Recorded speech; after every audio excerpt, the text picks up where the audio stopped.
Bismillahirrahmanirrahim. Assalamualaikum warahmatullahi wabarakatuh. Kembali bertemu lagi dengan Bapak Yaldi Permana, guru mata pelajaran kimia kelas 10 SMA Negeri 3 Cibinong.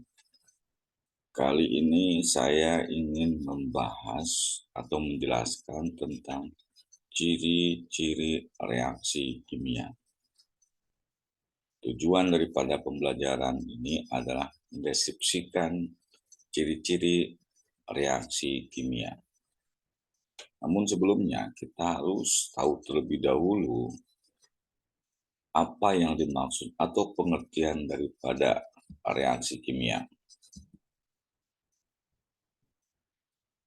Reaksi kimia adalah suatu proses di mana satu atau lebih zat diubah menjadi satu atau zat yang berbeda dan menghasilkan produk yang baru. Zat adalah unsur atau senyawa kimia. Reaksi kimia mengatur ulang atom reaktan untuk membuat zat yang berbeda. Secara sederhana, reaksi kimia itu sama dengan adalah ketika kita mencampurkan dua zat atau lebih dan berubah menjadi zat yang baru dengan sifat-sifat yang berbeda daripada zat sebelumnya. Lalu bagaimana ciri-ciri bahwa benar sudah terjadi reaksi kimia? Sebelumnya saya ingin jelaskan dulu apa itu reaksi kimia. Jadi karena banyaknya reaksi kimia yang terjadi di sekitar kita, maka dibuatkanlah bentuk persamaan kimia untuk memudahkan manusia dalam mengekspresikan reaksi kimia. Persamaan kimia adalah pernyataan matematis yang melambangkan pembentukan produk dari reaktan sekaligus menyatakan kondisi tertentu yang menjadi alasan terjadinya reaksi. Contoh adalah reaksi A dengan B menghasilkan zat baru yaitu C dan D. Yang sebelah kiri disebut reaktan, yang sebelah kanan ini disebut dengan produk. Nah, kembali lagi kepada bagaimana kita tahu bahwa suatu zat itu sudah mengalami reaksi atau tidak atau belum. Mari kita lihat satu persatu. Ciri-cirinya adalah apabila terjadi perubahan warna, maka sudah dipastikan yaitu mengalami reaksi kimia. Contohnya adalah pada reaksi pengkaratan pada besi. Awalnya besi berwarna bening karena terkena hujan, udara, dan unsur-unsur lain di udara. Maka lama-kelamaan dia akan berubah warnanya menjadi coklat. Ini menunjukkan bahwa terjadi reaksi pada besi.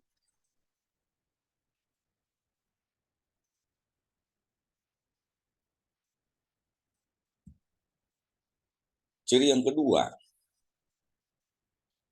jika terdapat perubahan temperatur atau suhu. Misalkan suatu zat mengalami reaksi, maka pada tabung reaksi itu bisa saja reaksinya itu eksoterum atau endoterum. Dikatakan suhunya mengalami perubahan. Yang paling mudah bisa dijelaskan dengan contoh kembang api. Nah, kembang api ini adalah suatu reaksi di mana terjadi perubahan temperatur atau ada perubahan energi di situ. Ciri yang ketiga adalah apabila suatu zat ketika direaksikan mengalami pengendapan. Ketika pencampur dua cairan di dalam gelas kimia mungkin akan membentuk zat padat dan mengendap, maka ini telah terbukti adanya perubahan kimia. Ini contoh pengendapan berwarna putih, berwarna hitam, berwarna oranye, dan seterusnya. Ini salah satu bahwa terjadi reaksi kimia. Dan yang keempat, dikatakan mengalami reaksi adalah reaksinya menghasilkan gas. Contoh terjadi pada reaksi antara baking soda atau kalsium karbonat dengan cuka atau asam asetat akan menghasilkan gas karbon dioksida. Ini ditandai dengan balon yang menggelembung oleh karena terdapat gas pada gas reaksi tersebut yang masuk ke dalam balon tersebut. 4 ciri-ciri reaksi kimia ini tidak mesti harus terdapat dalam satu reaksi. Salah satu saja sudah menunjukkan bahwa terjadi suatu reaksi kimia pada zat tersebut.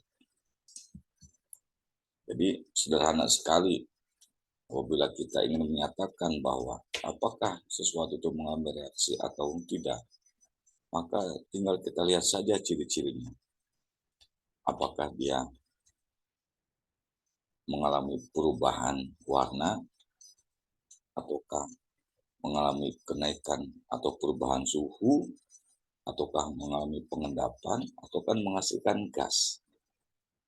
Jika di antara keempat itu terdapat pada suatu zat yang dicampurkan, maka dikatakan dia sudah mengalami reaksi kimia. Nah, demikian materi singkat dari saya. Selanjutnya nanti akan dibahas mengenai jenis-jenis reaksi-reaksi kimia. Semoga bermanfaat. Sekian dan terima kasih. Assalamualaikum warahmatullahi wabarakatuh.